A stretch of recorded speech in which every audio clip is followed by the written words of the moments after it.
Rieccoci con la seconda parte del Sindaco Risponde, ospite nei nostri studi il vice sindaco di Padova Andrea Michalizzi. Nella prima parte di questa puntata abbiamo affrontato il tema legato al PNRR, a qualche problematica dal punto di vista burocratico che rallenta l'arrivo dei soldi in città. Rimaniamo in tema, vice sindaco, perché l'abbiamo detto anche poco fa, ormai i cittadini padovani sono attentissimi, lo sanno, il grosso dei fondi del PNRR riguarda i cantieri per le due nuove linee di tram, la realizzazione delle due nuove linee di tram. Allora le chiedo, vice sindaco, di farci un po' un aggiornamento sullo stato dei lavori.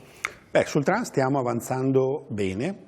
Noi con l'estate arriveremo a oltre il 50% dell'opera, come dire, realizzata. Sto parlando della piattaforma. In questo momento siamo impegnati a Volta Barozzo con un cantiere che è sulla Piovese, quindi diciamo occupa una strada che è importante, non la occupa tutta, la occupa parzialmente. Un altro cantiere molto visibile è sul Ponte Omizzolo, siamo in centro dietro il Parco Tito Livio, zona Gozzi, quindi prosegue anche lì e quella parte lì ci impegnerà fino a settembre. Diciamo, questi sono i cantieri, diciamo, di ultima apertura. Sta proseguendo la realizzazione del ponte su Volta Barozzo, quello sul canale scaricatore. Stiamo anche quasi ultimando la riqualificazione e la messa in sicurezza del ponte, invece quello per le automobili, quindi anche lì iniziamo già a liberare, cominciamo a vedere anche, come dire, la luce rispetto ad alcuni lavori che ci tenevano impegnati. Ecco, stiamo vedendo, mi sembra che sono quelle le immagini. Sì.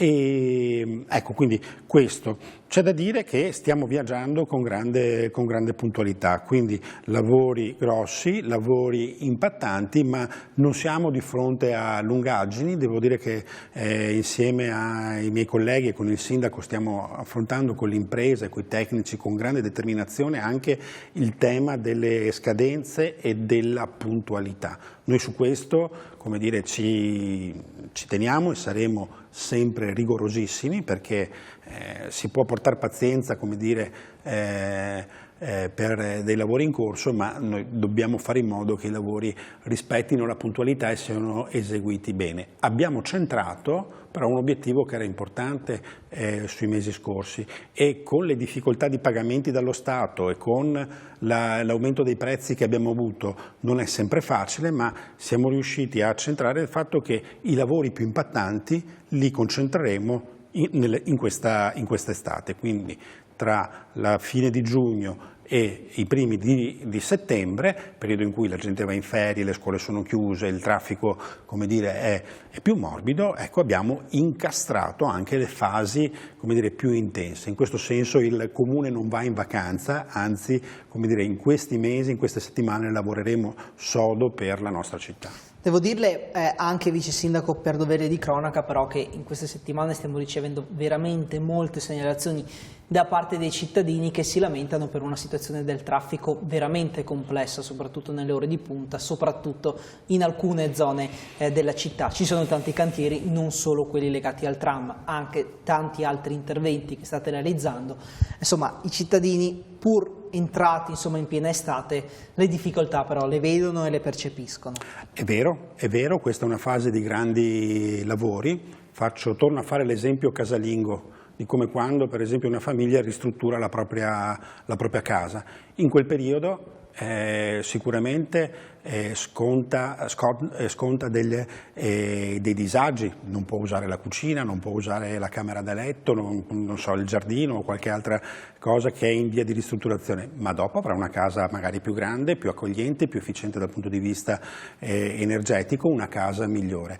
Noi stiamo ristrutturando la nostra casa, quindi i disagi ci sono ovviamente perché i cantieri sono tanti, e questo è il frutto dei tanti soldi che abbiamo acquisito dalla Comunità Europea. Non stiamo spendendo i soldi direttamente della fiscalità padovana, abbiamo acquisito soldi dalla Comunità Europea per realizzare queste opere.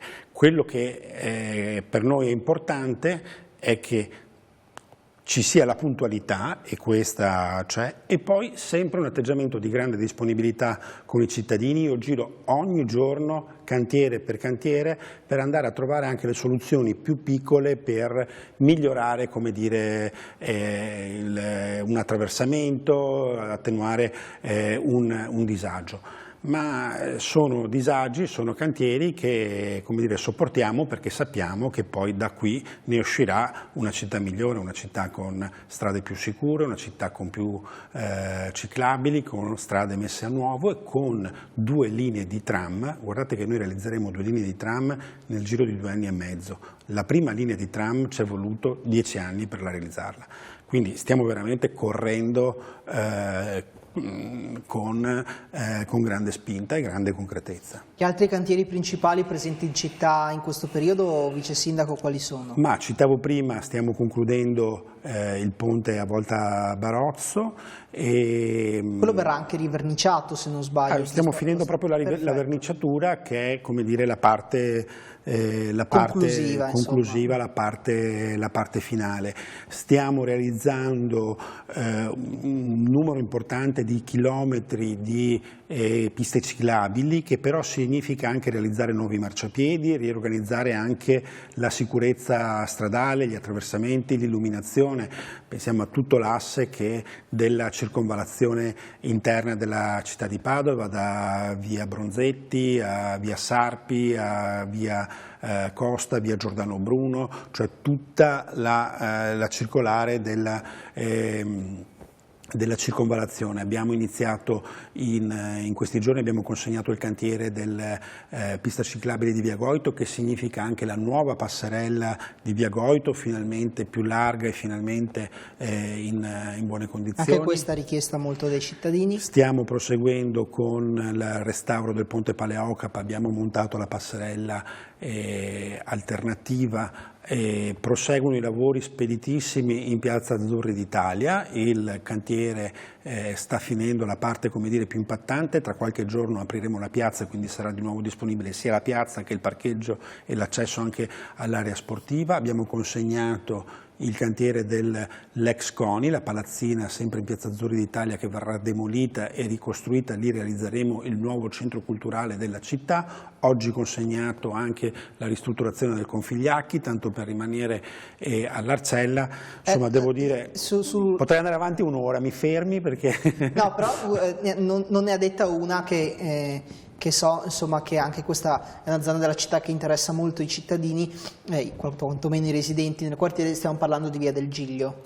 Anche lì, insomma, so che ci sono importanti lavori da fare. Sì, siamo sempre all'Arcella. Lì è una strada che è stata, come dire, martoriata anche da tanti interventi di sottoservizi. Finalmente la riorganizziamo, la riasfaltiamo e realizziamo anche il marciapiede nuovo, in modo tale che possa, come dire, ripresentarsi bene. L'altro giorno ho incontrato i residenti, mi piace far così in modo tale da informarli sia del cantiere, ma anche per mettere a punto gli ultimi dettagli.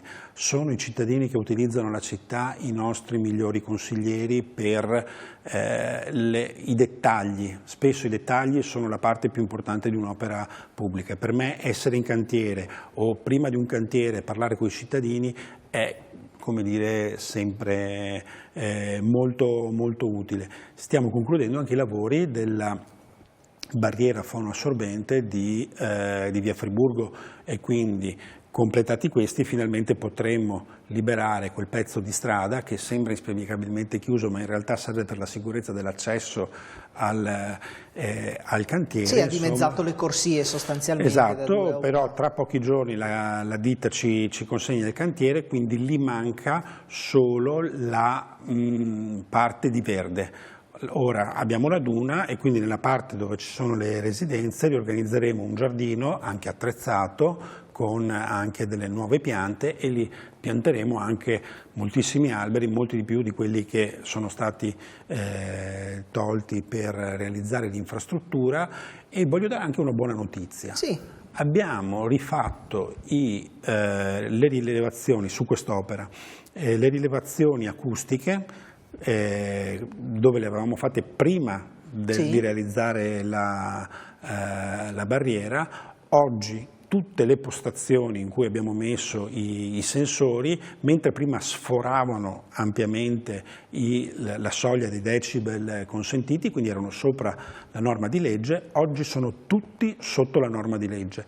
Una barriera fonoassorbente non ti mette in una campana di vetro, attutisce il rumore, ma abbiamo centrato l'obiettivo di avere, come dire, un sottofondo, un rumore che sta alle norme di legge, quindi paragonabile. E meno fastidioso. Siamo in chiusura, grazie Vice Sindaco di aver fatto il punto, insomma, sui lavori principali in città, che sono tantissimi. Ci siamo resi conto che lei non si annoia assolutamente, grazie. Allora ovviamente torni a trovarci, insomma, quando in ogni momento in cui il Sindaco, insomma, le cederà il suo posto di fronte a me. Grazie, allora ovviamente buona domenica. Grazie anche a tutte le nostre telespettatrici, a tutti i nostri telespettatori per averci seguito. La linea adesso ai programmi di TV7 Triveneta. Con l'informazione torniamo questa sera con TV7 TG alle 20. A tutti voi l'augurio di una buona giornata, arrivederci.